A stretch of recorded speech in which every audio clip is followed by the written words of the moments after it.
Salve Maria! Olá, povo de Deus! Hoje nós temos que lutar para viver no equilíbrio. Em vários vídeos que eu já fiz, eu sempre saliento que equilíbrio não quer dizer mornidão, meio termo, estar em cima do muro, ser alguém que Deus vomita, né? Como é usada a expressão no livro do Apocalipse. Não é isso que eu estou dizendo. Quando eu falo equilíbrio, é não ser extremista. E não ser extremista não quer dizer não ser radical, não ser profundo. Nós somos chamados a viver a profundidade, a radicalidade, a raiz das coisas, a profundidade e a seriedade das coisas. Isso sim. Mas uma coisa que existe muito é uma falsa misericórdia. Uma falsa misericórdia que não leva em conta que eu preciso mudar de vida, que eu preciso deixar Deus me moldar e me mudar. Uma falsa misericórdia que incentiva cada vez mais as pessoas a persistirem no erro e a multiplicarem os seus pecados. Vários teólogos antigos falam o seguinte, que a misericórdia, uso aqui aspas, né? Abro aspas, ela tem levado mais pessoas para a perdição, para o inferno, do que a justiça. Aí o teólogo explica, fecha aspas, né? Em que sentido? Quando eu começo a pregar a misericórdia com a falta de compromisso com a santidade, esquecendo da justiça, esquecendo que de fato eu devo lutar contra o pecado. Santa Teresinha vai falar que para ela a justiça e a misericórdia é a mesma coisa, porque Deus, de fato, agora já sou eu que vou falando, né? Deus, de fato, quando Ele é justo, Ele exerce misericórdia. E quando Ele exerce misericórdia, Ele também está sendo justo. Alguns santos colocam que algumas vezes é como se Deus se voltasse contra si mesmo, mas é apenas uma analogia. Deus não é esquizofrênico, nem os santos quiseram dizer isso com essa afirmação. Algumas vezes, de forma mística e poética, eles falaram o seguinte, e quando eu falo mística e poética, não perde a seriedade, a profundidade e a concretude. Eles falam o seguinte, né, que Deus voltou-se contra si mesmo, a sua misericórdia venceu a sua justiça. Mas quando fala venceu é porque, na verdade, se uniu, né? É uma coisa só. Deus, ele não é injusto quando exerce misericórdia e não é sem misericórdia quando exerce a sua justiça. Então, esse extremo de banalizar a misericórdia, quando a gente adverte um irmão, até mesmo com caridade, com amor, as pessoas falam o seguinte, para com isso, você está julgando, você está condenando, só Deus sabe o coração dele, Deus quer o coração, ele pode beber, ele pode usar droga, ele pode matar, ele pode roubar, ele pode fazer o que quiser, o que importa é o coração. Deus nos criou inteiros e ele nos quer inteiros. Nosso corpo e a nossa alma inteiros para ele. Na ressurreição final, no grande dia da ressurreição, o nosso corpo irá ressuscitar. Então não é só o coração que vai ressuscitar, é o nosso corpo inteiro. Então Deus nos quer inteiro, corpo e alma. Então vamos lá também a um outro extremo. O outro extremo seria aquele legalismo, né? Aquele legalismo maluco e aquela falta de misericórdia real, aonde eu me acho no direito de condenar o outro, usando o juízo temerário, usando a soberba, usando a malícia. Eu fico sempre apontando, metralhando, assassinando as pessoas com a minha mente, com a malícia do meu coração. Eu vejo o pecador, mas eu me coloco como se eu não fosse alguém que peca, alguém que cai por fraqueza, alguém que é débil, alguém que tem fragilidades. Eu me coloco como super-herói, como alguém super, hiper, mega, ultra santo. e me acho no direito de falar mal do outro, pensar mal do outro, condenar o outro e já jogá-lo no inferno. Isso é muito perigoso. No livro O Triunfo da Misericórdia, tem uma cena muito forte onde um padre muito santo, ele vai confessar um rapaz, e o rapaz fala dos diversos pecados dele. E em dado momento, aquele padre começa a ser muito duro e falar da justiça de Deus e falar em mais, mais e mais. Aí chega um ponto que aquele homem que estava doente, já enfermo, ele morre no desespero. No lugar dele morrer confiando na misericórdia, ele morre no desespero, desanimado. Então esse padre, mesmo sendo muito virtuoso, ele depois, a sua vida não foi publicada, ele não entrou em processo para ser beatificado, porque esse caso isolado da vida dele ofendeu de forma muito grave a misericórdia divina. Ele não soube, no momento crucial, ser instrumento de salvação na vida daquela pessoa. Não tenhamos esse cuidado. Uma certa vez também, um rapaz foi visitar um monge que estava na cela. E aquele rapaz, aquele bandido, né, que foi visitar um monge que estava na cela, até me corrijam-me, né? Eu uso o termo bandido porque, de fato, o texto fala que ali era um bandido mesmo que estava visitando. Mas ali, mais que bandido, ele era um filho amado de Deus, né? E o que acontece? Ele elogia aquele monge e fala o seguinte: eu queria ser santo como você. Eu queria ter essas virtudes que você tem. Falou para aquele homem que estava na cela. Cela é o local onde ele se reserva para fazer o seu descanso, a sua oração, a sua ascese, suas penitências também. E de repente, aquele monge, aquele homem, né, que estava ali, começa a adoecer. Porque ele se orgulhou, se envaideceu. A soberba tomou conta dele, porque ao ouvir o elogio, ele começou a demonstrar a soberba que havia dentro dele. Pouco tempo depois, aquele homem que era ladrão, que tinha cometido alguns crimes, né, ele se arrepende, se converte vendo aquele homem aparentemente santo, e ele morre em estado de graça. E aquele monge provavelmente morre em estado de desgraça.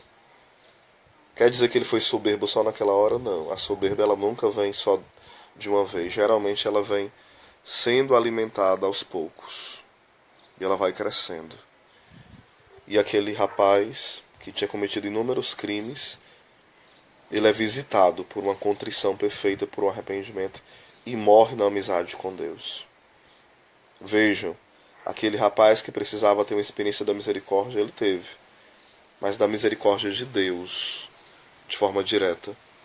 Já aquele monge que precisava ser canal da misericórdia, ele também foi canal de julgamento, de desprezo, de falta de sabedoria.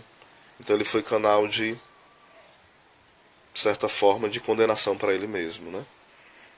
Então tenhamos esse cuidado, porque muitas vezes em nome de sermos santos, nós acabamos nem vivendo a santidade e ainda levando almas para o inferno, com a nossa soberba e a nossa postura totalmente inadequada.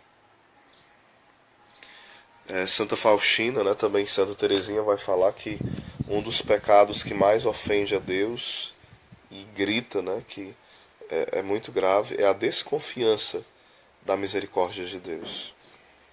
Enquanto nós não tivermos a experiência verdadeira da misericórdia, a nossa misericórdia ela vai ser falsificada.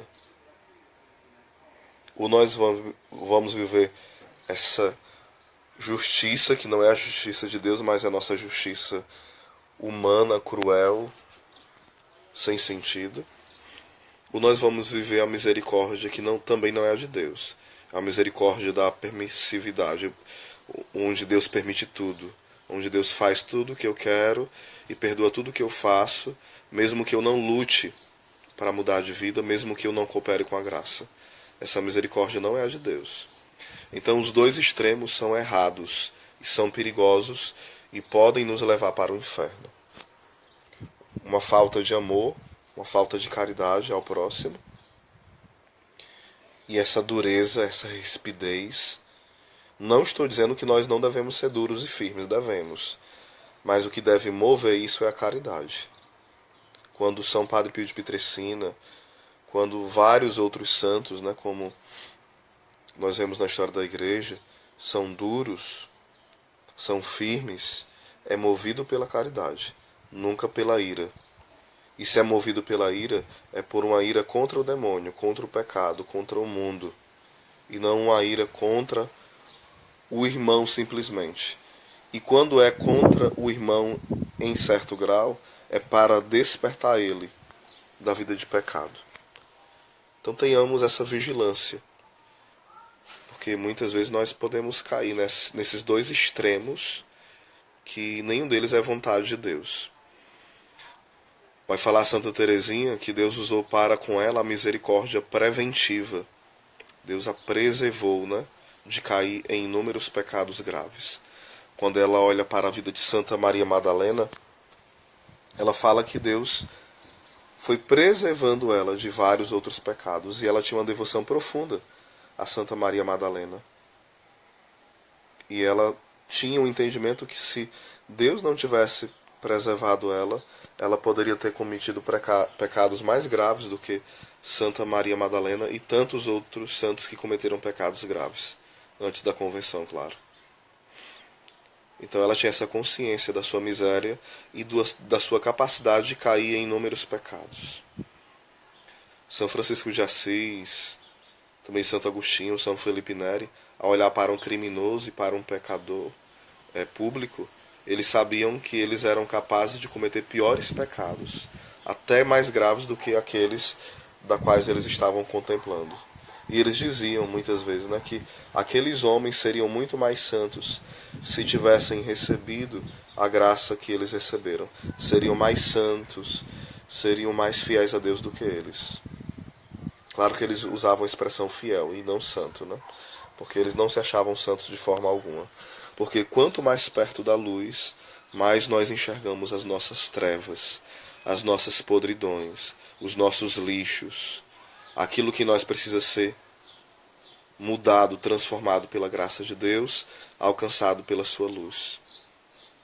Então é preciso ter essa visão, né, da verdadeira misericórdia, que é capaz de ir no mais profundo dos nossos infernos, lá no nosso interior, e nos arrancar de lá. Nunca nós podemos duvidar que alguém pode mudar. Nós não podemos duvidar nunca que alguém ainda pode ser salvo, que alguém ainda pode ter chance de ir para o céu. Não podemos duvidar. Nós devemos lutar pela salvação das almas até o último instante, até o nosso último respirar. Santa Teresinha falava, né? Ainda que eu tivesse cometido todos os crimes, mesmo assim eu confiaria da mesma forma na misericórdia divina. É interessante que ela compara, né, que os pecados dela, todos os pecados, até se fossem os pecados da humanidade, né, é como uma gota que vai caindo e tem um braseiro, né, forte, e de repente, antes de chegar junto às brasas, aquela gota de água, ela evapora. Assim é o nosso pecado diante da misericórdia de Deus. Essa misericórdia é infinita, mas esse Deus que é tão misericordioso, ele, nas aparições de Nossa Senhora, ele incube Nossa Senhora, permite de apresentar o inferno, de nos lembrar o inferno. Ele apresenta Santa Francisca Romana a visão do inferno. Ele apresenta Santa Teresa de Ávila a visão do inferno. Ele apresenta também a vários outros santos a visão do inferno. Ele vai apresentando a São João Bosco e a vários outros santos. E o porquê que esse Deus tão misericordioso apresenta o inferno? Porque ele não deseja, ele não quer que você vá para lá, nem eu, ninguém. Se alguém vai para o inferno não é por falta de misericórdia, é por falta de valorizar a misericórdia e de confiar nela. Porque muitas vezes nós banalizamos a misericórdia, ou nós banalizamos, ou nós desconfiamos. Nós não podemos fazer uma coisa nem outra, nem banalizar e nem desconfiar. Então o Senhor mostrou a vários santos, a vários, a Santa Faustina até, que é a grande santa da misericórdia, ele mostrou também o inferno. E mostrou a seriedade. Irmãs que estavam no inferno, irmãs religiosas, por não guardarem o santo silêncio. Ou seja, Santa Faustina é a santa da misericórdia. Mesmo assim, o Senhor mostrou para ela também o inferno. Então não vamos achar que a pregação sobre o inferno ela é contrária à pregação da misericórdia. Não existe contrariedade. Nós precisamos entender a fé de forma completa, não de forma amputada, mutilada. Deus não quer isso. Isso incorreria em heresia. Que Deus nos abençoe e nos dê a graça de experimentar a verdadeira misericórdia. Como fala a misericórdia vultus, né, o rosto da misericórdia, Cristo é o rosto da misericórdia. Então, qual é o nosso modelo de ter misericórdia? É olhando para Cristo. Cristo soube espalhar aquilo que estava no templo, a bagunça, ele soube acabar com aquilo, ele soube ser firme com os fariseus, e quando ele era firme com os fariseus, ele não estava deixando de lado a misericórdia, pelo contrário.